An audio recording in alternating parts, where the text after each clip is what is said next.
do something very interesting today. I want to give, I like telling stories. And I'm going to tell you a very nice story. Tell and away. This is the story, surprise, surprise, of the suffering and the plight of the Jewish people.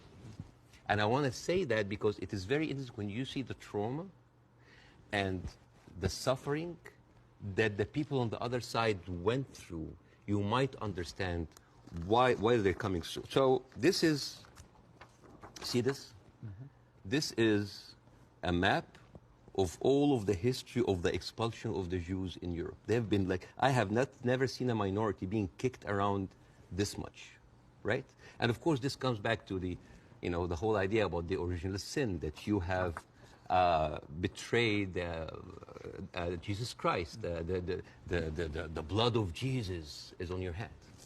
And then comes the 11th century. At that time, Jewish people were not allowed to own land.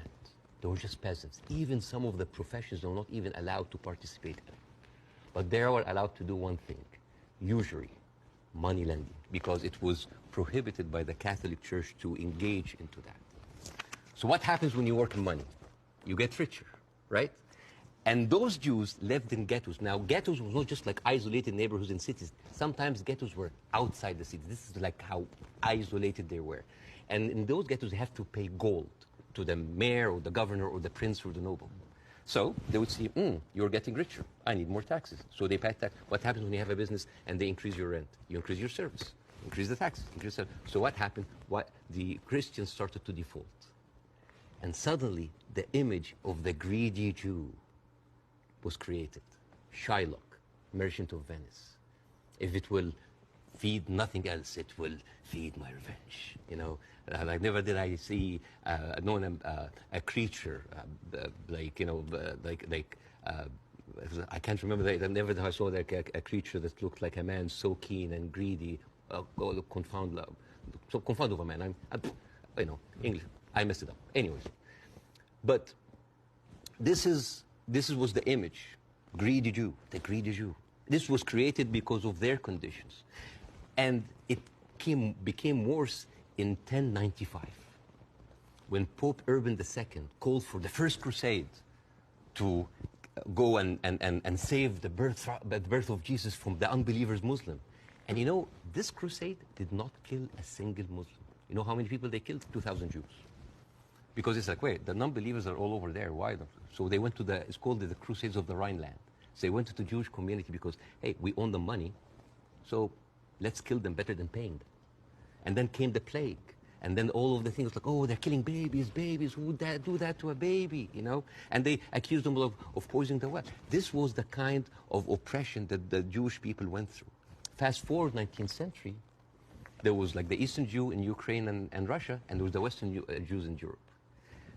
Those people in the Eastern Jews had to immigrate because there were pogroms and they were like, kicked out. And at a certain point, the people in the West, especially in England, it's like, there are too many Jews. We need a solution. A solution for what? For the Jewish problem. So it's like we need to get rid of them.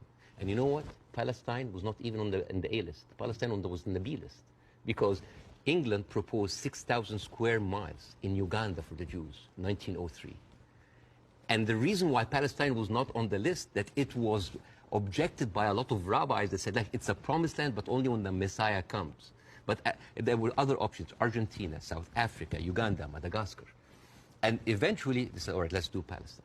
So they went to Palestine in 1914. There was 700,000 people living in Palestine, 3% were Jewish. 1917, Balfour Declaration. Arthur Balfour, he called the Jewish people in England that they are alien and hostile race. And the thing is, the only Jewish member of the parliament, of the English parliament, Lord Montague, he objects, like, these are British citizens, we should not kick them out. So they pushed them, but it was not going fast enough. Came the Nazis. And then it was not about the solution anymore. It was the end losing, the final solution by Hitler, because he needed an answer for the Jewish question, the Judifrage. And then, as you see, the Holocaust happened, the most orchestrated, industrialized, horrible genocide in our modern time. 6 million Jews died. So it accelerated, and they went First of all, they left Eastern Europe and they went to West Europe and they went to America and they were turned down and they were pushed towards Palestine. So by 1948, right before the declaration of the State of Israel, there were 2 million people living there. Only 30% of them was Jews. So the whole idea of like a land without a people to a people without a land was a marketing thing. They were already Palestinians. So suddenly, from our perspective, the Jewish problem is not a Jewish problem, is not a Middle Eastern problem, is not an Arab problem. It is a European problem. It was pushed on us together with the guilt because now we are the anti-Semite. Now we are the Jewish hater. And not just that, they took land. So people look at this like, why are we even, we had a lot of refugees coming in. And during that, there was a lot of, as you know, Zionist militia, the Aragon, the Haganah, all of these people were killing Palestinians. The famous massacre of Deir Yassin. You're talking about the atrocities of October 7th, it's horrible. But in the Arab mind, there is Deir Yassin, where there is an incredible movie called Tantoura, T-A-N-T-O-U-R-A, where the Israeli members of those militias, they talk about the atrocities that they did, including opening up the pregnant women bellies and having bets if the boy inside is a boy or a girl. It is one of the most horrific, and they talk about it, some talk about with regret, and some talk about with pleasure. We did that, right? So you have even King David, I think your Prime Minister, Mr. Sunak, was there. And if I was British, I would question this. Because as you know, King David was bombed by the Aragon militias. 91 British soldiers died. I don't know, if I was British, how come my Prime Minister would have the nerve to stay in that hotel? I mean, you know, the ghosts of the 91 British soldiers, that must be haunting for them, you see?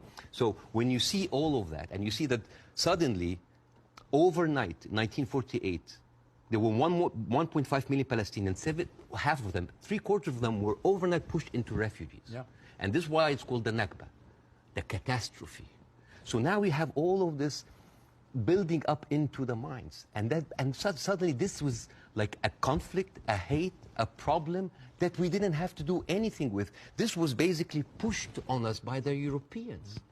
You see? So this is why it is important to say that. And I'm not saying that just like, oh, let's wipe out the State of Israel, let's like push them in the sea. No, but it's important when you talk about the conflict, that you talk about the root causes, right?